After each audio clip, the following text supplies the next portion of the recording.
Dans cette vidéo, on va voir tout de suite comment fonctionne la signature électronique. Donc on va pouvoir envoyer des devis pour signature électronique. Vous allez voir que c'est vraiment super simple à faire.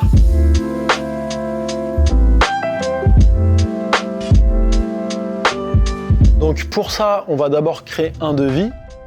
Donc là, je crée un devis que je vais appeler test signature électronique. Et je sélectionne le client pour qui je vais créer ce devis. Et là, je vais partir d'un modèle pour aller vite. Voilà. Donc là, j'ai créé mon devis test. On va dire que tout est bon. Là, ce qui nous intéresse, ce n'est pas la création du devis, mais plutôt la signature. Donc, on va dire que ce devis, il est bon, il est finalisé. Et là, je vais vouloir l'envoyer pour signature. Donc, ça se passe dans les actions et je dois cliquer sur envoyer pour signature. Alors, petite précision, vous n'avez aucune action à mener pour envoyer votre devis pour signature, c'est directement dans l'interface. Il n'y a pas besoin de se connecter à un logiciel tierce, d'importer une clé API. On a voulu rendre les choses simples pour vous et donc il n'y a besoin d'aucune connexion avec un outil tierce. Lorsque je sélectionne le contact du client, en gros, je vois que l'email sera envoyé à l'adresse mail suivante et au numéro de téléphone. Étant donné que c'est une adresse mail fictive, là j'annule ça et je vais aller dans le fichier client et je vais rajouter un nouveau contact dans mon client. Donc là je vais me mettre moi-même. Voilà, maintenant que je me suis rajouté comme contact, je retourne sur mon devis et je clique sur envoyer pour signature. Lorsque je clique sur envoyer pour signature, maintenant je sélectionne moi-même comme contact pour cet exemple et je confirme. Donc là, l'email est en train de partir et tout simplement, je vais aller dans ma boîte mail. J'ai bien reçu l'email. Donc le client, lui, il voit cet email donc au nom de votre entreprise et il clique sur le bouton. Donc il arrive sur une page avec votre logo à vous et là, il va accéder au devis. Le devis est en train de charger. À ce moment, le client il va devoir consulter l'ensemble du devis.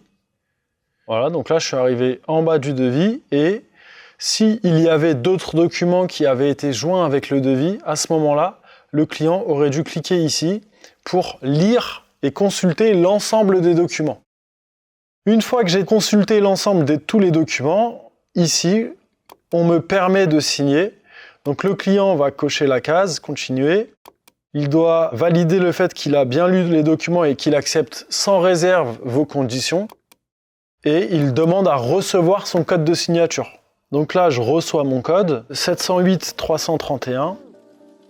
Et voilà, c'est pas plus compliqué que ça pour envoyer un devis en signature électronique. Vos clients n'ont plus d'excuses pour prendre du temps à signer vos devis maintenant. Donc n'hésitez pas à utiliser cette fonctionnalité. Qu'est-ce qui se passe une fois que le devis est signé? Vous recevez un email comme quoi le devis a été signé et le client reçoit un email avec le devis qui est signé. L'autre avantage, c'est que je retourne sur mon devis, le devis est passé automatiquement au statut accepté. La petite précision, c'est que pour retrouver le devis qui a été signé, je le retrouve dans les pièces jointes et là je vois bien que j'ai mon devis Jean Dujardin, devis test signature signé. Et lorsque je vais en bas de mon devis, alors on va zoomer un petit peu. Lorsque je vais en bas de mon devis, je vois que le devis a bien été signé. Donc il y a dessus le tampon contrôlé et certifié par Docage Signature qui est notre prestataire de signature. Solution conforme au règlement EIADS. Donc cette signature électronique vous protège. On a utilisé une